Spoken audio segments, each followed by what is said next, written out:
In the early 70s, OPEC didn't like what we were doing in Israel. Same old story. And so they cut off our oil supplies. So some of you will remember these long lines at the gas stations. And we feared we were going to have another depression like the 1929 depression. And so the U.S. Treasury Department came to me and other economic hitmen and said, listen, you know, we can't allow OPEC to blackmail us anymore. You guys got to come up with a plan so this will never happen again. We knew that that plan had to involve Saudi Arabia because it had more oil than anybody else, and it also, the House of Saud, the royal family, was corrupt and corruptible.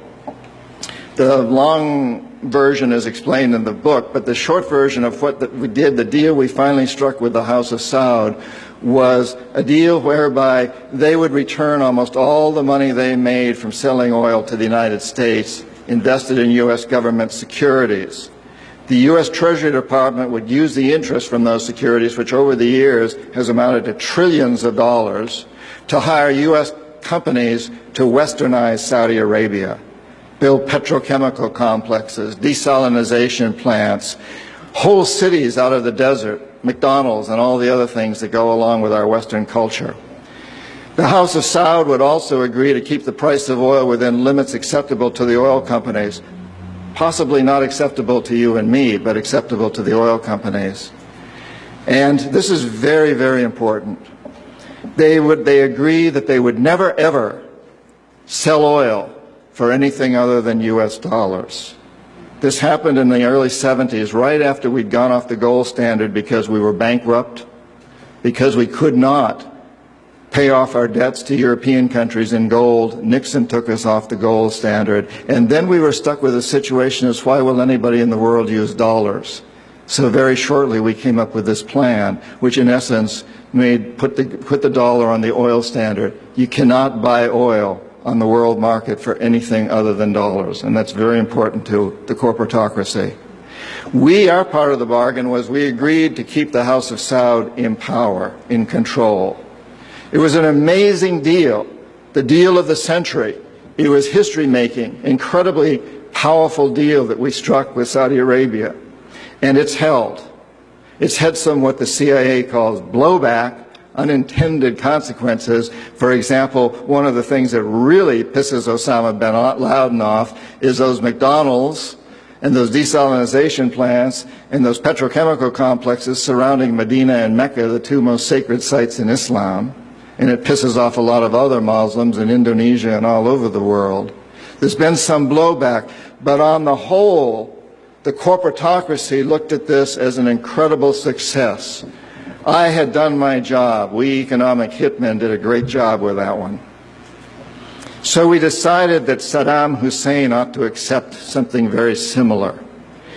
Now, probably a lot of you know that Saddam has been our boy for a very, very long time. You may remember Abdul Karim Qasim, who was president of Iraq in the early 60s. Qasim came up with a unique concept. He said, Iraqi oil ought to go to benefit the Iraqi people. How novel is that?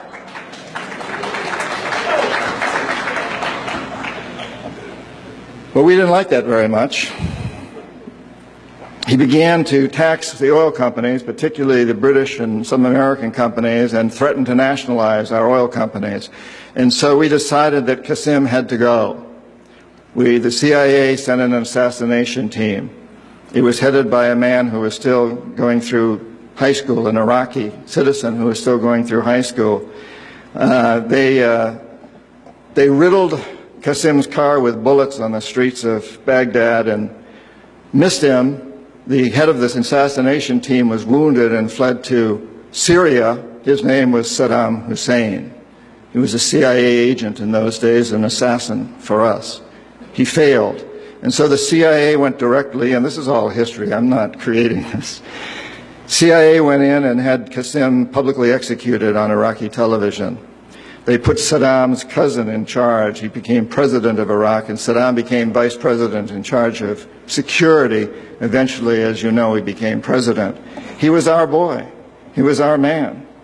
And so and we sold him and gave him a lot of tanks. We built him, Bechtel built him big chemical, I ought to know, my father-in-law was chief architect at Bechtel, built Saddam big chemical plants that were used, and we knew that they were used to make mustard gas and other chemical weapons that were being employed against the Kurds and later the Iranians. We knew this, but we sold him these things.